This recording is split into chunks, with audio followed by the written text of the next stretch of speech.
അതാണ് ഹൃദയത്തിൻ്റെ ഉള്ളറയിൽ കേട്ടത് പുരമുകളിൽ പ്രഘോഷിക്കുക എന്ന് പറയണത്. പുര എന്ന് പറയണത് ഹൃദയമാകുന്ന ഭവനത്തിൻ്റെ പുരമുകൾ എന്ന് പറയണത് വായാണ് ഇല്ലേ? ഇത് പുരമുകൾ വായ. അടുത്തിരിക്കുന്ന ആളോട് സ്വകാര്യമായിട്ട് പറയും, ഇന്നതാണ് എനിക്കുണ്ടായ അനുഭവം. ഇത് അലൗഡാണ് ഇവിടെ വെച്ച് മാത്രം, ഇവിടെ നിന്ന് പുറത്തില്ല. അതുകൊണ്ട് ഈ ചാൻസ് നിങ്ങൾ പ്രയോഗിക്കണം. നിങ്ങളിത് ഉപയോഗിച്ച് പറയുമ്പോൾ സ്വർഗത്തിൽ നിങ്ങളുടെ മണവാളന് ഭയങ്കര സന്തോഷം. മണവാളൻ ഇവിടെയുണ്ട്. അപ്പോൾ നിങ്ങൾക്കുണ്ടായ എന്തെങ്കിലും പുതിയ ഉൾക്കാഴ്ചയോ അനുഭവമോ ഉണ്ടെങ്കിൽ ഒന്ന് പറയുക. എല്ലാവരും 1-2 സെൻറ്റൻസ് സ്പീക്ക്. എന്താണൊരു പുതിയ കാര്യം? അച്ഛന്മാർക്കും പറയാം, അച്ഛനോട് പറയാം, അല്ലെങ്കിൽ അച്ഛൻ കന്യാസ്ത്രീയോട് പറയാം, ഒരു കുഴപ്പമില്ല. അച്ഛൻ സിസ്റ്ററിനോടുമാർ പറയാം.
എന്താ നമ്മുടെ മണവാളിനെ കുറിച്ച് പറഞ്ഞിട്ട് അവസാനിക്കണില്ല? സത്യമല്ലേ? അത്രയ്ക്ക് കാര്യങ്ങളാണ്. ഓക്കെ, ഇനി നമുക്ക് പിന്നെ പറയാം. ഇനി അടുത്തതൊരു ചലഞ്ചാണ്. എന്താണ്? ഈ മണവാളനെ കുറിച്ച് അടുത്തിരിക്കുന്നവരോട് മാത്രം പറഞ്ഞാൽ പോരാ. നിങ്ങളിവിടെ വന്ന് വിഷമായോ അത് പറഞ്ഞപ്പോഴും ഉടനെ പുറത്തോട്ട് വലിയാണ്.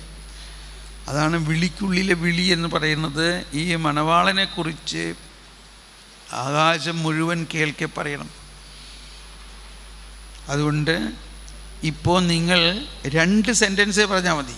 ഒന്ന്, നിങ്ങൾ എന്താണ് നിങ്ങളുടെ അടുത്ത ആളോട് പറഞ്ഞത്, നിങ്ങളോട് അടുത്ത ആൾ എന്തോ പറഞ്ഞു ഇല്ലേ?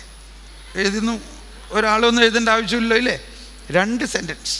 നിങ്ങളെന്തോ പറഞ്ഞല്ലോ, നിങ്ങളെന്തോ കേട്ടല്ലോ. ഈ 2 കാര്യം ഇവിടെ വന്ന് ഒന്ന് പ്രഖ്യാപിക്കുക. Please come. 2 sentences. Come come. പെട്ടെന്ന് എനിക്ക് വയോ.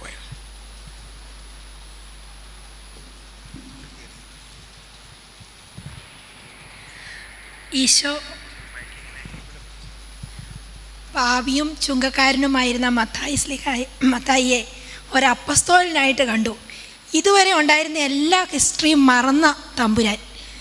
എൻ്റെ ജീവിതത്തിൽ വലിയൊരു അനുഭവമായിരുന്നു. ഞാൻ ഓർക്കും, പലപ്പോഴും ഒരു വ്യക്തി വരുമ്പോൾ അവരുടെ പഴയകാല ചരിത്രത്തിലേക്ക് അല്ലെങ്കിൽ ജീവിതത്തിലേക്കാണ് ആദ്യമേ നോക്കുക. അല്ലെങ്കിൽ ഒരു കമ്മ്യൂണിറ്റിയിൽ ഒരാൾ വരുവാണെങ്കിൽ മുൻവിധിയോടെ കാണുന്ന ഒരു ഇത്.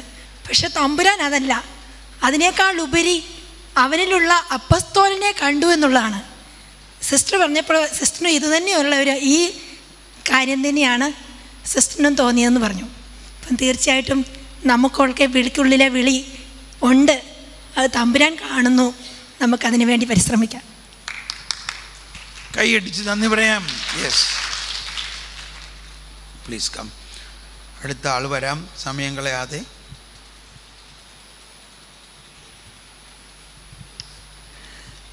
ഞാൻ എൻ്റെ അടുത്തിരുന്ന സിസ്റ്ററിനോട് പറഞ്ഞത്, ഇനി മുതൽ ഞാനല്ല പ്രാർത്ഥിക്കുന്നത്, എന്നിൽ വസിക്കുന്ന പരിശുദ്ധാത്മാവ് ഈശോ പ്രാർത്ഥിച്ചോളും, എൻ്റെ നിയോഗങ്ങളും കാര്യങ്ങളൊക്കെ അതൊന്നും ഇങ്ങനെ പറഞ്ഞുകൊണ്ടിരിക്കേണ്ട, അതെല്ലാം ഈശോ ഏറ്റെടുത്തു, പരിശുദ്ധാത്മാവ് പ്രാർത്ഥിച്ചോളും എല്ലാ സ്വപ്നങ്ങളും. ആ സിസ്റ്റർ എന്നോട് പറഞ്ഞത്, അടച്ചിരുന്ന മുറിയിൽ ശിഷ്യന്മാർ പേടിച്ച് പറഞ്ഞിച്ചിരുന്ന ആ അടച്ചിരുന്ന ഒരു തടസ്സവും കൂടാതെ ഈശോ കയറി ചെന്നു. അവിടെ അതുപോലെ എൻ്റെ അടഞ്ഞു കിടക്കുന്ന ഹൃദയത്തിൽ ഈശോ കയറി വരും. അതുപോലെ കൈയടിച്ച് നന്ദി പറയാം. Next please. യെസ്.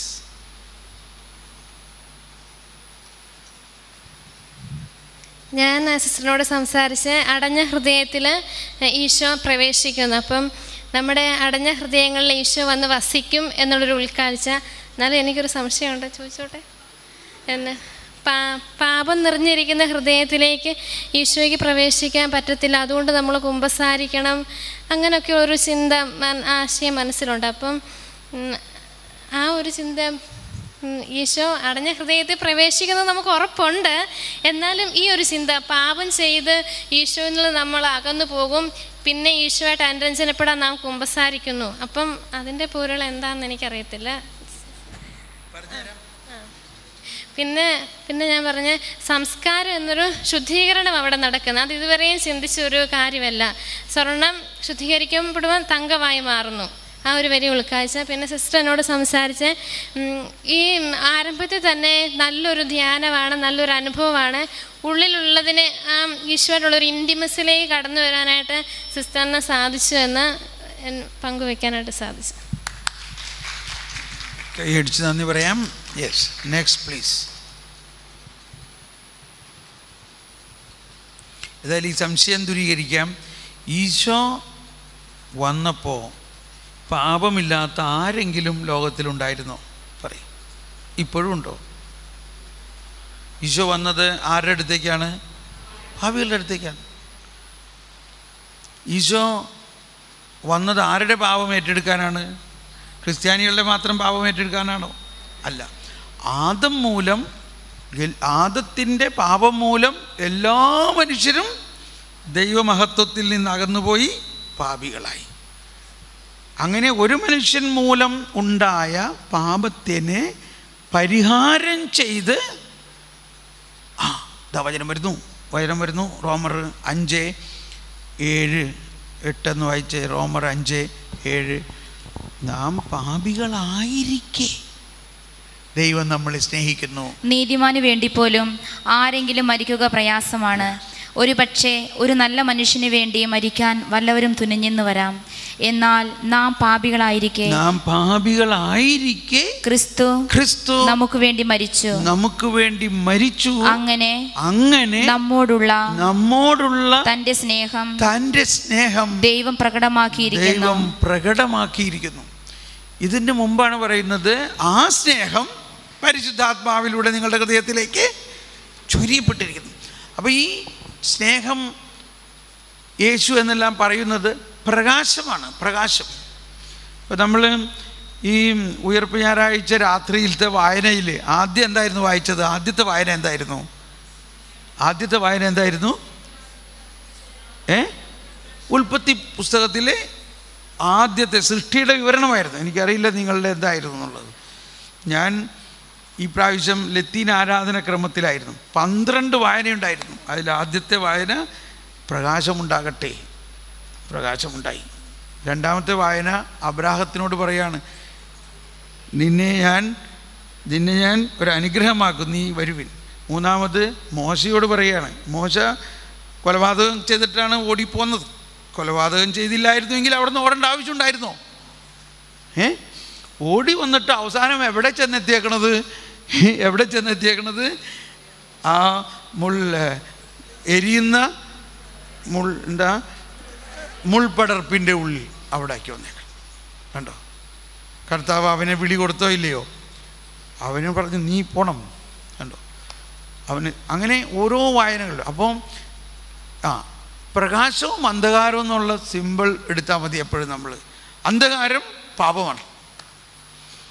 അന്ധകാരത്തിൽ നീക്കാൻ അന്ധകാരമേ പോടാ, അന്ധകാരമേ പോടാ എന്ന് പറഞ്ഞാൽ അന്ധകാരം പോകുമോ? അതിന് പകരം എന്ത് ചെയ്താൽ മതി?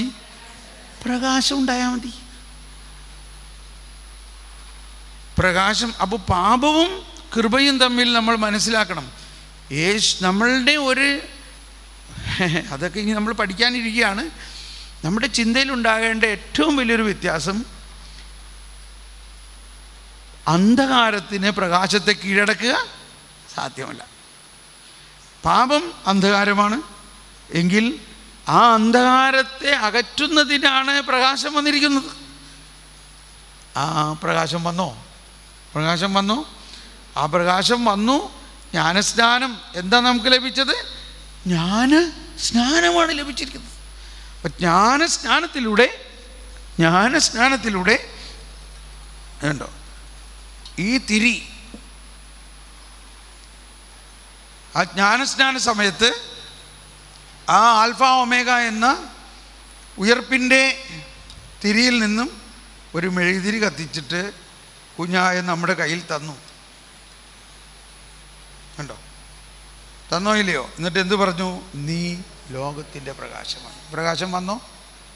ആ കുഞ്ഞിലുള്ള ഉത്ഭവഭാവം പൂർണ്ണമായിട്ട് പോയോ? പോയി. കുഞ്ഞിലുള്ള ഉത്ഭവഭാവം പോയി. അതിൽ ആര് വന്നു? ഈശോ ആവുന്നു. ഈ രണ്ട് പ്രകാശവും തമ്മിൽ വല്ല വ്യത്യാസമുണ്ടോ? ഇത് യേശു, ഇത് നമ്മൾ ഓരോരുത്തരും. നമ്മളപ്പോൾ ഓരോരുത്തരും ആരാണപ്പോൾ? നമ്മൾ ആരാണ്? മറ്റൊരു ക്രിസ്തുവാണ്. നമ്മൾ മറ്റൊരു ക്രിസ്തുവാണ്. ജീവൻ്റെ അടയാളത്താൽ മുദ്ര കുത്തപ്പെട്ടവർ. കണ്ടോ? നമ്മളാരാണ്? ജീവൻ്റെ അടയാളത്താൽ മുദ്ര കുത്തപ്പെട്ടവരാണ്. അപ്പോൾ ഈ ജീവൻ്റെ അടയാളത്താൽ മുദ്ര കുത്തപ്പെടുന്നതിലൂടെ ഉത്ഭവപാപം മൂലം നമുക്കുണ്ടാകാവുന്ന ദൈവരാജ്യത്തിലേക്കുള്ള പ്രവേശനത്തിന് തടയുന്ന സകലതും മാറ്റപ്പെട്ടിരിക്കുന്നു. അതിനാണ് ഇനിഷ്യേഷൻ സാക്രമെൻ്റ് എന്ന് പറയുന്നത്. ഇനിഷ്യേഷൻ നമ്മൾ പ്രാരംഭ കൂദാശ എന്ന് പറയും വേണമെങ്കിൽ, പക്ഷേ അതൊരു പ്രവേശന കൂദാശയാണ്. എന്താണത്? ആ പ്രവേശന കൂദാശയിലൂടെ നമ്മളിൽ ക്രിസ്തു വന്നിരിക്കുന്നു. ഇനി ഈ ക്രിസ്തുവിനെ അകറ്റാൻ, ഈ ക്രിസ്തുവിലുള്ള സ്നേഹത്തിൽ നിങ്ങളെ അകറ്റാൻ നീ എന്തൊക്കെയാണ് എഴുതിയേക്കണത്? വല്ലതിനും സാധിക്കുമോ? സാധ്യമല്ല. ഒരു പാപത്തിനും സാധ്യമല്ല. ഇവിടെയാണ് നമ്മൾ മനസ്സിലാക്കേണ്ടത്. നമ്മൾ പലപ്പോഴും കേട്ടിട്ടുണ്ട്, പരിശുദ്ധാത്മാവ്, നീ പാപം ചെയ്യുകയാണെങ്കിൽ പരിശുദ്ധാത്മാവ് വിട്ടു പോകുമെന്ന്. അത് തെറ്റാണ്. പരിശുദ്ധാത്മാവിൻ്റെ ഏറ്റവും വലിയ പ്രവർത്തനം എപ്പോഴാണ്? നമ്മുടെ ശുദ്ധീകരണമാണ്, അല്ലേ? നമ്മളുടെ ശുദ്ധീകരണം എപ്പോഴാണ് ആവശ്യം? നമ്മൾ പാപം ചെയ്യുമ്പോഴാണ്. അപ്പോൾ നമ്മൾ പാപം ചെയ്യുമ്പോൾ പാപബോധവും പശ്ചാത്താപവും കുമ്പസാരിക്കാൻ വേണ്ടി നമ്മളെ ഒരുക്കുന്നതും ആ കുമ്പസാരത്തിന് അനുയോജ്യമായ ആത്മശോധനയും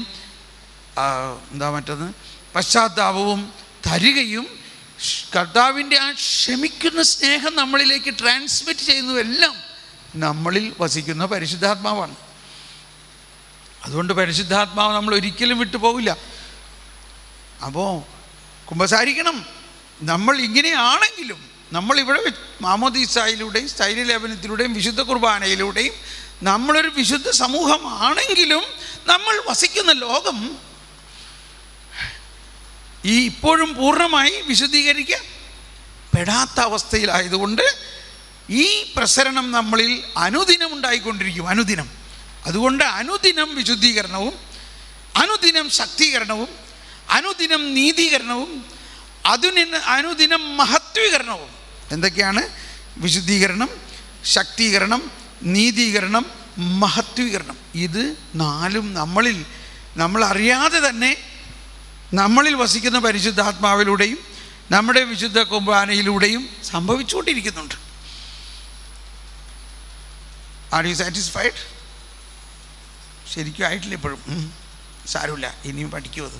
ഇപ്പോൾ കുഞ്ഞു കന്യാസ്ത്രീയിലേ ആയിട്ടുള്ളൂ. ഓക്കെ, അടുത്ത ആൾ വരാം.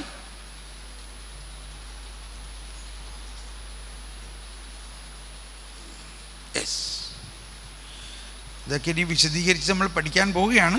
അപ്പോൾ കുറച്ചുകൂടി മനസ്സിലാവും. Please come. ഞാനും നിങ്ങളൊക്കെ എപ്പോഴും ചെയ്തുകൊണ്ടിരുന്ന ഒരു കാര്യം, പ്രാർത്ഥിക്കാനായിട്ട് ചെന്നിരുന്നാൽ നമുക്ക് പറയാനുള്ളത് മുഴുവൻ ഇങ്ങനെ പറഞ്ഞ് കേൾപ്പിച്ചുകൊണ്ടിരിക്കുകയായിരുന്നു. ഇപ്പോഴേ ഒരു പുതിയ ഉൾക്കാഴ്ച കിട്ടിയത്, നമുക്ക് പ്രാർത്ഥിക്കുകയേ വേണ്ട, സ്വസ്ഥമായിട്ട് അവിടെ നിന്ന് ഇരുന്ന് കൊടുത്താൽ മതി. ഈശോയും പരിശുദ്ധാത്മാവും നമുക്ക് വേണ്ടി പ്രാർത്ഥിക്കും എന്നുള്ള ഒരു പുതിയ ഒരു അറിവിലേക്ക് അതാണ് സിസ്റ്റർ ഞങ്ങൾ രണ്ടുപേരും ഒരുപോലെ അങ്ങനെ പറഞ്ഞു. പിന്നെ ഒരു കാര്യമാണ്, അടഞ്ഞ ഹൃദയത്തിലേക്ക് അടഞ്ഞു കിടക്കുന്ന വാതിലിന് ഉള്ളിലേക്കും ഈശോയ്ക്ക് കടക്കാനായിട്ട് സാധിക്കുമെന്ന്. അതെനിക്കൊരു പുതിയ അനുഭവമാകുന്നത് ഞാൻ പറയുന്നത്. പലപ്പോഴും നമ്മൾ വിശുദ്ധ കുർബാനയ്ക്ക് നിന്നാൽ ഈ പുസ്തകം പിടിച്ച് ഞാനും പലരും ഒക്കെ ഈ പുസ്തകം പിടിച്ച് ഇങ്ങനെ നിൽക്കുന്നുണ്ട്. അതേ സമയത്ത് തന്നെ പല രാജ്യങ്ങൾ കടന്നു പോവുകയും പല സ്ഥലങ്ങൾ കടന്നു പോവുകയൊക്കെ ചെയ്യുന്നുണ്ട്. അപ്പോഴൊക്കെയും ഈശോ നമ്മൾ അങ്ങോട്ട് ആഗ്രഹിച്ചുകൊണ്ടല്ല ഈശോ നമ്മളിലേക്ക് കടന്നു വരുന്നത്. അതൊരു പുതിയ ഉൾക്കാഴ്ച കിട്ടുവാനായിട്ട് സാധിച്ചു. പിന്നെ സിസ്റ്റർ എന്നോട് പറഞ്ഞൊരു കാര്യം, പെട്ടെന്ന് മറന്നുപോയി. നമ്മെ വേദനിപ്പിക്കുന്നവർക്ക് വേണ്ടി നമ്മുടെ വേദനകൾ ഈശോയ്ക്ക് സമ്പൂർണ്ണമായി സമർപ്പിക്കുമ്പോഴാണ് അത് വിശുദ്ധീകരണമായി മാറുന്നതെന്ന്. പലപ്പോഴും നമ്മൾ വേദനിപ്പിച്ചവരെ ഇങ്ങനെ ചിലപ്പം കുറ്റം പറഞ്ഞുകൊണ്ട് ഇങ്ങനെ ഇരിക്കുക എന്ന ഒരവസ്ഥ. അപ്പോൾ അത് അങ്ങനെ ഒരവസ്ഥയല്ല വേണ്ടിയത്. നമ്മെ വേദനിപ്പിച്ച ആ വ്യക്തിക്ക് വേണ്ടി ആ വേദന നമ്മൾ ഏറ്റെടുത്തുകൊണ്ട് ഈശോയ്ക്ക് സമ്പൂർണ്ണമായിട്ട് സമർപ്പിക്കുമ്പോൾ നമുക്ക് കൂടുതൽ വിശുദ്ധീകരണം ലഭിക്കുമെന്നുള്ള പുതിയൊരു ഉൾക്കാഴ്ചയിലേക്ക് കണ്ണ് തുറപ്പിക്കുന്നത്. അതാണ് ഞാൻ പറഞ്ഞത്, മറന്നുപോയെന്ന് പറഞ്ഞത്. Very good, thank you. ഒന്ന് കൈയടിച്ചേ, നന്നായി, താങ്ക് യു. അടുത്ത ആൾ വരാം.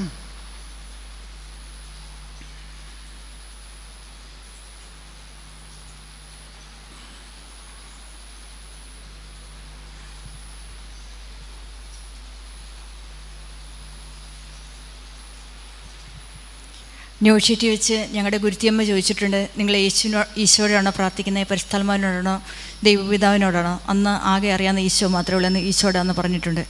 ഓരോ ദിവസങ്ങളും കാലങ്ങളും ചെല്ലും തോറും എനിക്ക് തന്നെ സംശയം തോന്നി, ഈശോടാണോ പ്രാർത്ഥിക്കേണ്ടത്, പരിശുദ്ധാത്മാവിനോടാണോ ദൈവപിതാവിനോടാണോ? സ്വർഗീയ പിതാവ് എന്ന് കേൾക്കാൻ പിതാവ് ആഗ്രഹിക്കുന്നു. പരിശുദ്ധാത്മാവ് കൊണ്ട് നിറഞ്ഞാലേ എന്തെങ്കിലും ചെയ്യാൻ പറ്റത്തുള്ളൂ എന്നുള്ളൊരു ബോധ്യം. ഈശോ എങ്ങനെയാണ് വിടുന്നെന്നുള്ളൊരു സംശയം. ഇന്ന് ആ സംശയം മാറ്റിക്കിട്ടി. ഇങ്ങനെ പരിശുദ്ധാത്മാവ് പ്രാർത്ഥിച്ചോളും, ഈശോടൊത്ത് ഈശോ പ്രാർത്ഥിച്ചോളൂ, അധികമൊന്നും പറയണ്ട എന്നുള്ള ബോധ്യം കിട്ടി. എൻ്റെ കൂടെയുള്ള സിസ്റ്റർ എന്നോട് പറഞ്ഞത്, ഒത്തിരി പ്രാർത്ഥിക്കുന്നുണ്ട്, പക്ഷെ പ്രാർത്ഥന ശരിയാവുന്നുണ്ടോ എപ്പോഴും സംശയമാണ്. അതുകൊണ്ട് സിസ്റ്ററിന് ഇന്ന് സ്വസ്ഥതയുണ്ട്. ഇത്രയും കാലം പ്രാർത്ഥിച്ചതൊന്നും വൃഥാവിൽ പോയില്ല. അതുകൊണ്ട് ഈശോയുടെ അടുത്ത് ഇരുന്നാൽ മതി. ഇനിയും ഒത്തിരി പ്രാർത്ഥിച്ചില്ലെങ്കിലും അസ്വസ്ഥതയില്ല. ഈശോടൊത്ത് ഇരുന്നാൽ മതി എന്നുള്ളൊരു ബോധ്യം കിട്ടിയതുകൊണ്ട് സിസ്റ്റം വളരെ സമാധാനത്തിലാണ്. അതുപോലെ തന്നെ പിന്നെ ഇപ്പം വേറൊരു സംഭവം എൻ്റെ ഉള്ളിൽ തട്ടിയത്, പക്ഷേ ഒരു കാര്യം പറഞ്ഞാൽ മതി എന്ന് പറഞ്ഞുകൊണ്ട് പറഞ്ഞില്ല. സഹനത്തിൻ്റെ കാര്യം പറഞ്ഞു. ഒരു ചെറിയതും വലുതുമായ ചെറിയ നോട്ടം പോലും സഹനമായിട്ട് തോന്നിയത്, വിശുദ്ധ ബലി അർപ്പണത്തോടുകൂടി എപ്പോഴും ബലി പുതുമയോടുകൂടി അർപ്പിക്കാൻ, അല്ല എപ്പോഴും ബലി അർപ്പിച്ചുകൊണ്ടിരിക്കാൻ, അത് വലിയൊരു ശക്തിയായിട്ട് എനിക്ക് തോന്നി. ആ സഹനമൊന്നും കളയരുതെന്നും ചെറുതും വലുതുമായ ഇത് സമർപ്പിച്ചു കൊടുക്കുമ്പം ബലി പൂർത്തീകരിക്കുകയാണ്, വീണ്ടും ബലി തുറന്നുകൊണ്ട് പോവുകയാണ് എന്നുള്ളൊരു വലിയ ബോധ്യം നന്നായിട്ട് ഉൾക്കൊള്ളാനായിട്ട് സാധിച്ചു. Thank you. കൈയടിച്ച് നന്ദി പറയാം. ഒരാൾ കൂടിയുള്ള ചാൻസ് ഉണ്ട്. യെസ്, ഒന്ന് ചോദിച്ചപ്പോൾ രണ്ട് വന്നോട്ടെ. അച്ഛൻ അച്ഛൻ you can come, she will also come. രണ്ടുപേരും പോട്ട് പോകല്ലേ.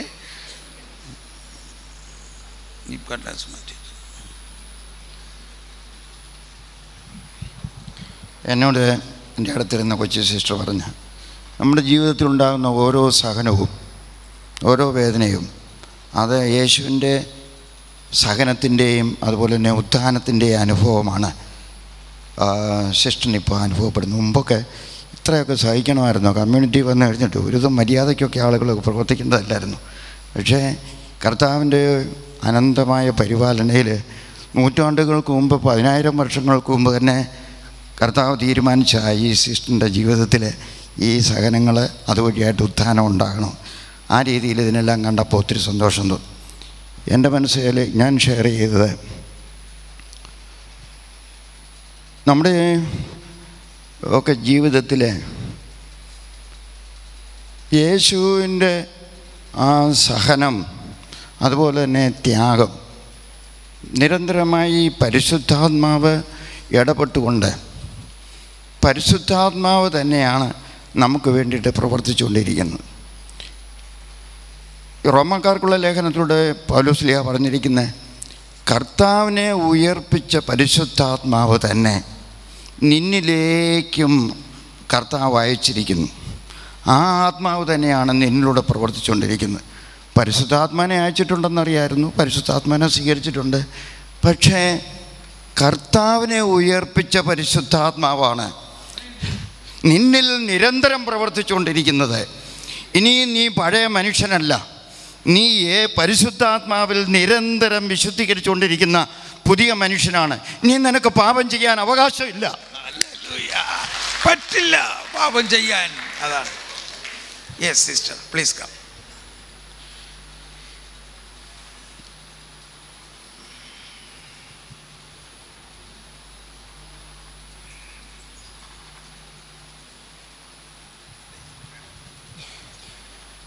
ഒരു 18-19 വർഷം മുമ്പ് ഈ ബഹുമാനപ്പെട്ട തോമസ് പോൾ ബ്രദർ കത്തീഡ്രൽ പള്ളി ധ്യാനിപ്പിച്ചപ്പോൾ ഞാനവിടെ തൊട്ടടുത്ത് സെൻറ്റ് ജോസഫ്സിൽ പഠിപ്പിക്കുന്നുണ്ടായിരുന്നു കൊച്ചു സിസ്റ്ററായിട്ട്. ഇപ്പം ഞാൻ പ്രായമായി കൊച്ചു സിസ്റ്ററായിട്ട്. അപ്പം ഞാനവിടെ പഠിപ്പിക്കും. ഞാനൊരു കൊച്ചു വോളണ്ടിയറൊക്കെ ആയിരുന്നു. പക്ഷേ ജനസമുദ്രമായതുകൊണ്ട് ഇത്ര അടുത്ത് ഞാൻ അവിടെ വെച്ച് കണ്ടിട്ടുമില്ല. ഒരത്ഭുതം പോലെയാണ് ഞാൻ ഈ ധ്യാനത്തിലൂടെ വന്നതും. വേറൊന്നുമല്ല, ഞങ്ങൾക്ക് നേരത്തെ ടീച്ചറായതുകൊണ്ട് ധ്യാനിക്കാൻ പറ്റില്ല. അപ്പോൾ ഇവിടെ ഒരു ധ്യാനം ഉണ്ടെന്ന് എവിടെയാണെന്ന് പ്രൊഫഷണൽ പറഞ്ഞില്ല, ധ്യാനിക്കാൻ വിടാമെന്ന് പറഞ്ഞു. പക്ഷേ അത്ഭുതം പോലാണ് ഈ ബ്രദറിനെ പിന്നെ ഞാൻ ജീവിതത്തിൽ കണ്ടിട്ടുമില്ല. എവിടെയാണെന്ന് എനിക്കറിയാമില്ലായിരുന്നു. അപ്പം അതിനേക്കാൾ ഉപരിയായിട്ട് എനിക്ക് വർഷങ്ങളായിട്ട് എനിക്കൊരു പ്രാർത്ഥനയായിരുന്നു. എൻ്റെ സ്വന്തം അനുജത്തിയാണ് മുമ്പേ ഇവിടെ ഒന്ന് ഷെയർ ചെയ്തയാൾ, സ്വന്തം അനുജത്തി തന്നെയാണ്. 9 വയസ്സുള്ളതാണ്, 10 വയസ്സുള്ളതാണ്. അപ്പം ഞങ്ങൾ വന്ന വഴിക്കൊക്കെ ഒരു കുട്ടിയെ വൊക്കേഷൻ ക്യാമ്പിന് ഉണ്ടാക്കാൻ പോകുന്ന കൂട്ടത്തിൽ പറഞ്ഞു, ഞങ്ങൾ വർഷമായിട്ട് ഒരു ഉൾവിളിക്ക് വേണ്ടി പ്രാർത്ഥിക്കുന്നുണ്ട്. എപ്പോഴും ഉള്ളിലൊരു ഉൾവിളി, അത് രഹസ്യമാണ്, എന്താണെന്ന് ഇപ്പം ഞാൻ വെളിപ്പെടുത്തത്തില്ല.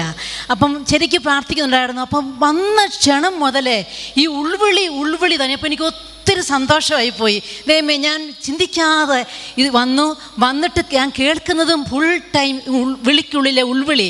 പിന്നെ എനിക്ക് അതിനേക്കാൾ ഏറ്റവും ഉപരിയായത് തോന്നിയത്, ഇത്രയും കുഞ്ഞ് ഗ്രൂപ്പിൽ നമുക്ക് ഒരു കുഞ്ഞു കുടുംബ അന്തരീക്ഷത്തിൽ ഈ ബഹുമാനപ്പെട്ട പോൾ ബ്രദറിൻ്റെ ഒപ്പം ധ്യാനിക്കാൻ ഒരു വലിയ നല്ലൊരു അവസരം. ജനസമുദ്രത്തിനോട് നമ്മളെ ആരും അറിയുന്നില്ല, നമ്മളെ ആരും കാണുന്നില്ല. പക്ഷെ കാണാനും അറിയാനും അല്ലെങ്കിൽ പോലും ഒരു അടുത്തൊരു സ്പിരിറ്റിൽ ഇരിക്കാനുള്ള ഒരു അനുഭവം കിട്ടി. ഞാൻ അമ്മോട് ഷെയർ ചെയ്തത് അത് തന്നെയാണ്. എൻ്റെ തൊട്ടടുത്ത അമ്മ എൻ്റെ പഴയൊരു സുഹൃത്ത് തന്നെയാണ്, പ്രായമുള്ള അമ്മയാണെങ്കിൽ അമ്മ പറഞ്ഞത്, മോനെ മത്തായി ശ്ലീഹായെ എല്ലാം മറന്ന്, പഴയതെല്ലാം മറന്ന് പുത്തനായിട്ട് ഈ നിമിഷം സ്നേഹിക്കുന്ന ഈശോ എനിക്കത് ഒത്തിരി ടച്ച് ചെയ്തു.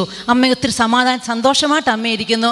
ഞങ്ങൾ രണ്ടുപേരും ഒരുപോലെ ഷെയർ ചെയ്തു. ഞങ്ങൾ രണ്ടുപേരുടെ ആശയം വേറെ ആണെങ്കിൽ പോലും എനിക്ക് വിളിക്കുള്ളിലെ ഉൾവിളി അതെൻ്റെ ജീവിതത്തിൽ ഞാൻ മറക്കുകയില്ല.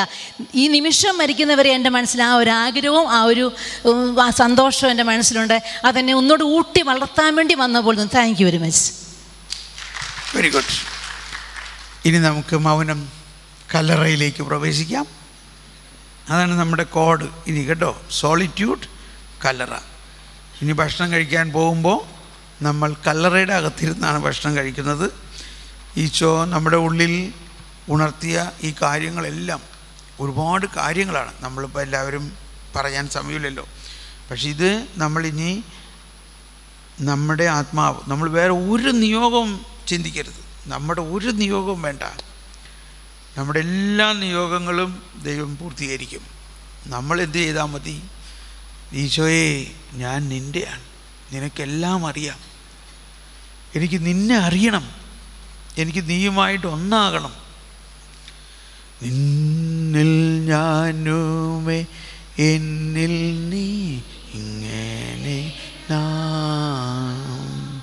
മൗനമായി ഒന്നുകൂടി മൗനമായി